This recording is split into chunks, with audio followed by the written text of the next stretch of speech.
Ang atong misyon isip mga sumusunod ni Kristo mao gyud ang pagluwas sa kalibutan. Nya unsaon man pagluwas ang kalibutan, mao na ning giingon ni Kristo diri nga ayuhan ninyo ang mga masakiton, banhawa ang mga minatay, hinlui ang mga sanlahon ug abuga ang mga yawa. Lingay mong tupad na nakatuman ka ani. Ha? Nakaabog na mog mga yawa, nakaayo na mog mga masakiton. Nya unsaon man ni paghimo? Matud pa ni Kristo diri, kining gahuma akong gihatag ninyo sa way pagpangayog bayad sa inyo sang paggamit ani, ayaw san mo pangayog bayad. Ayaw gyud pagpabayad. Mga igsuon, dili ta mo tan-aw aning gahom nga kanabitang gitawag natog supernatural ang iyang paagi. Kanabang murag magic ba? Dili na mo gipasabot gyud ni Kristo, although apil sad na siya para anang naay maglakaw gakratsis, pag hiccups kamot ayo dayon. Posible na, pero dili na siya kaayo maoy gipasabot ni Kristo. Unsa may gipasabot ni Kristo? Ang atong gugma o pag-alagad sa mga tao nga naay kahimtang ingon ana. Kana bang maglisod og lakaw? Alagari. Di ba? Ang masakiton, alagari, atimana. Mao na nay gahom sa pag-alagad, gahom sa pag-atiman. Dili na gani kinahanglan nga ang kaayuhan gyud nga lawas nun ba mo'y atong apason. Kay ganahan man ko kay nga stage 4 cancer, kinahanglang maayo nya murag musikat dayon ang katong makaayo sa stage 4 cancer. Ayaw ana, naa man gid Hinoo na siya, pero panagsara kay na buhaton sa Ginoo ang makaayo gyud masakiton kana bang imo siyang madasig nga mudawat, ma-relax sa iyang kahimtang. Lingay mong tupad yung na unsay sakit ni mo ron. Pangutan na ba? Yung na unsay sakit ni mo. Nya, relax ra ka sa imong sakit. Relax ka o ratol. O ratol gani kay ka, pasabot, wa ka maayo. Pero relax ka sa imong sakit, sama ni San Roque, relax ra sa iyang sakit, si St. Teresa of the Child Jesus, sila Santa Rita of Casia, uban pa, Padre Pio, mga naaman to sila yung mga sakit, nga buslot ng itong ilang kamot, St. Francis of Assisi, pero relax ra sila. Maunay kaayuhan. Kaya kanang tao manggod nga healthy, relax na. Ano bang gaan imong paminaw ba? Pwede ba na? Pwede. Kadaghan sa akong naobserbahan nga masakiton, pilit nas banig, pilit nas katre, pero makasmile gyapon. Daghan sa gayo nga karon himsog iglawas, musimba dinhi, tarong kay maglakaw pero kusmod kay gnaw. Nga naman, masakiton. Kanang mo smile, pasabot, di na masakiton, healthy na, kay makasmile man. Oh, kadang asawa nga magkusmod ang naong, nya sigig panglaba, sigig panglimpyo, nya kusmod kay naong, masakito na. Masakitog utok. Masakitog kasing-kasing. Kadang bana, nakusog kay mo trabaho, nya sigig hapyod anang manok, sigig sugal, sigig inom, kay healthy lagi kuno, masakito na. Ang bana nga healthy, makaila na siya siyang asawa. Pero ang bana nga di kaila siyang asawa, masakito na. Kinsa mga banaha dinhi nga makakita gid mo sa inyong asawa o nya inyog yung ingnong I love you, maging sino ka man mamahalin kita. Taas ang kamot. Ama, di ba? Ang inyong makita sa inyong asawa, murag inyong igsuon, murag inyong maid, o nya usay murag inyong mama. O na inyong makita sa asawa, dili gid asawa nga katubang imong gihigugma, asawa nga imong gipanguyaban sa una. Di ba? Singhag dayon, makasulti lang gamay ang asawa, singhag dayon, aron mo hilom. Oh, dili na asawa, maid na nimo. Nga mga masakit to na. Nya, labaw tanan, mga giyawaan na sila. Nya, unsa man na pagpapahawa, gamita ang imong gahom. O unsa mang gahoma, ayaw pangayog bayad. Pasabot, imo siyang alagaran, imo siyang antuson, nga dili ka mangayo og something or any favor in return. No? Awa, di ba? Maayo din na. Imong asawa, magsigig yaw-yaw, nya imo lang ginang alagaran, maabot yung panahon din na magyaw-yaw. Imong bana, magsigig singhag, kay imong sigihan sa kulit-kulit o pangutana, di hindi kagikan. Nanong karon pa man ka na uli, amo singhagin na siya. Pero ayaw pangutana, sige lang ingon, I miss you, unsay gusto nimo. Primero, may ingon na hilas biya nimo, ang luod biya nimo naong. Ay mo lang yung sige balik-balik, I miss you, nya unsay gusto nimo ron akong lutoon. Maabot yun ang panahon, mga tingali, mga 5 katuig, mga 10 katuig, makasabot na gina siya nimo nga consistent gid ay ka. Nya musugod na siya repay. Sa ilo ako dayha nga gibaliwa ra gid ka karon pa ko kakita sa imong value. Ay na-paralyze naman sad siya, imo mangyapong giatiman, no? Imo mangyapong giatiman. Adto na magsigig basol, agas din ang luha. Mao mo na style ana mga buangon. Adto na mo na magbasol og wa na masakit na, pero sige lang yun, atiman. Mao ni siya ang tinuod na pagtuman sa atong misyon. Mao na ingos Kristo, ay mo pagdag ilisan, ay mo pagdag kwarta, ay mo pagda nga mga material nga butang. Nga naman, kay ang labawng gikinahanglan karon sa katawhan mga igsoon, gugma gyud. Nabitay ato din hingga sigig pang donate, kadugay na gyud, sugod pa atong 2020, sigig yung hatag aning atong mga slots. Makaingon jud ko kining mga tawhanan na higugma gid ni. Higugma ba? Lingay mong tupad, ing nakapila na ka nakadunit, nakapila na ka nakapalit og slot. Nasa daghan kay kasigig simba, wa pagyud kapalit og slot. Sigig paminaw aning atong misa, wa pagyud kapalit og slot. Nya magsige padir magsige ba jud kog paminaw nimo? Unsa di nang slot? Nako, kadugay na nakog binaligya aning slot sukad pa adtong 2020, August 2020, hangtod karon wa lang gyapon kasabot niya. Sige ko paminaw sa akong misa. Nako kaniwa pag gini kasabot di ay gibaliwaran na niyang slot.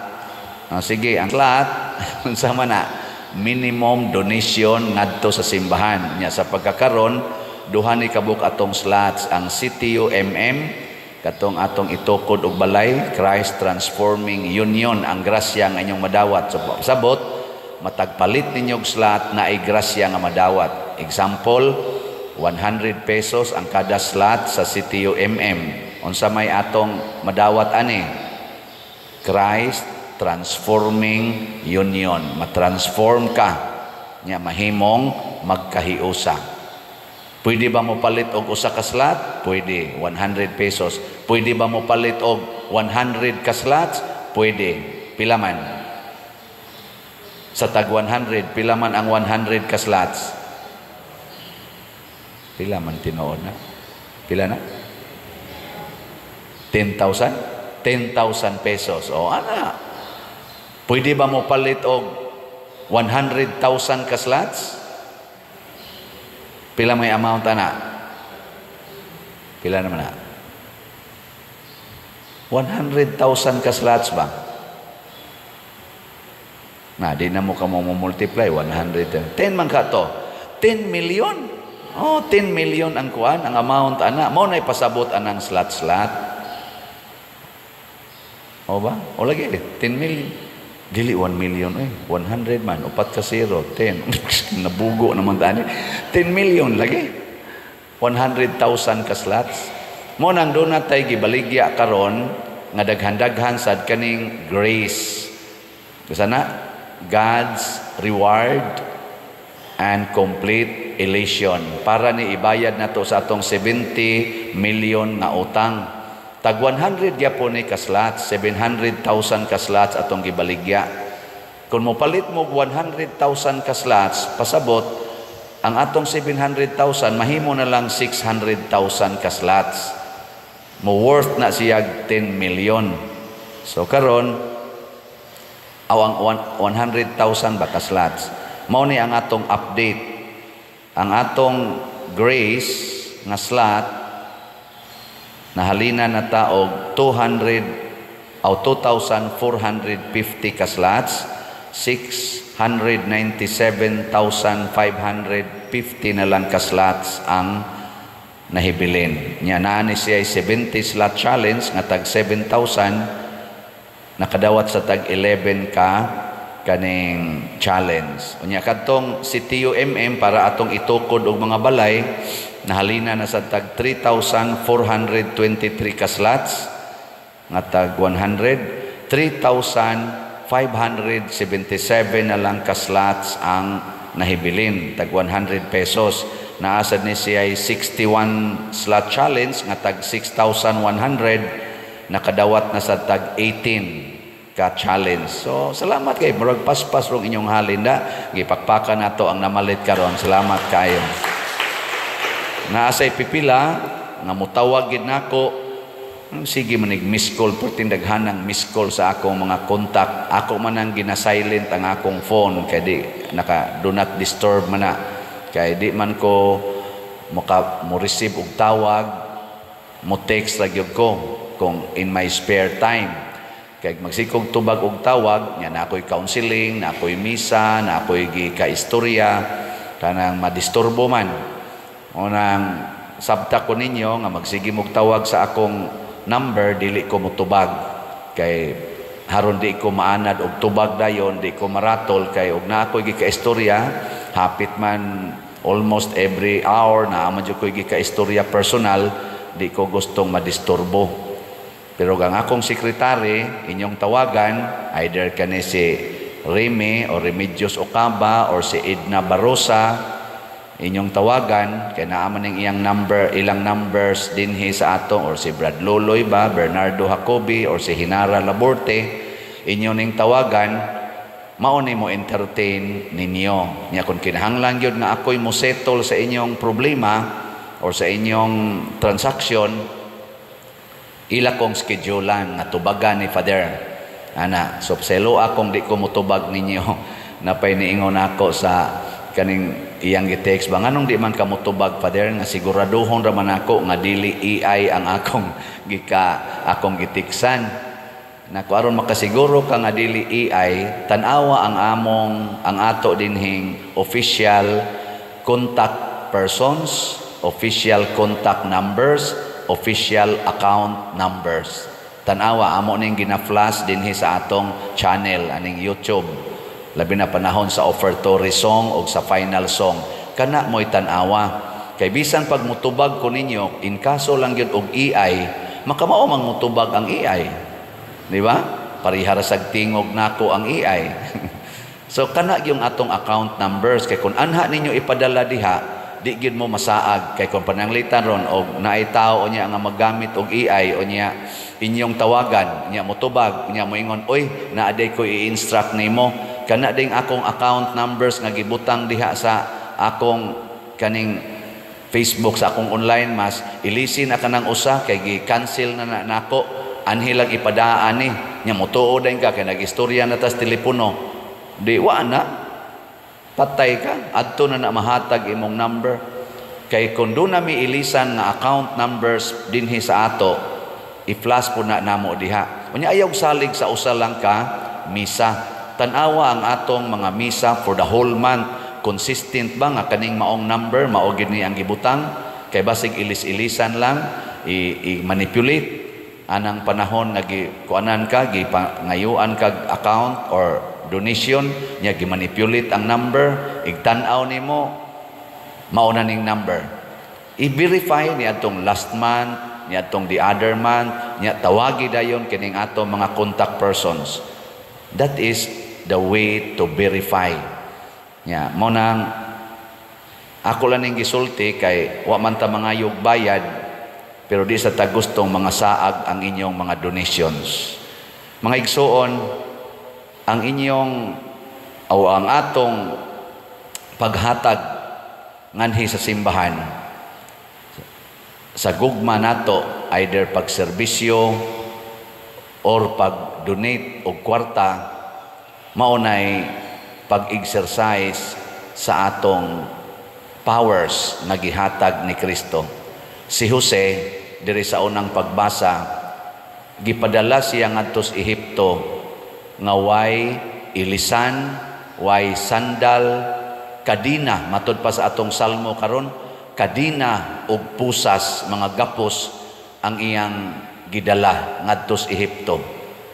Igo gyud kay siya sa gitudlo ni Kristo nga ay mo pagdalag puntil, kwarta, ana, ug kinsay mudawat ninyo, pabilin mo didto. Gidawat si Jose sa warden sa prisuhan didto sa Ehipto. Nagpabilin siya didto nga faithful sa warden katong pangulos prisuhan, ug gikan didto naabot siya ngadto ni Paraon katong hari. Pinaagi sa warden nga nasuod niya. Hangtod nasuod siya sa hari o gihimo siyang gobernador sa Ehipto. Nangayo bagbayad si Jose, wa sige ra siyag alagad.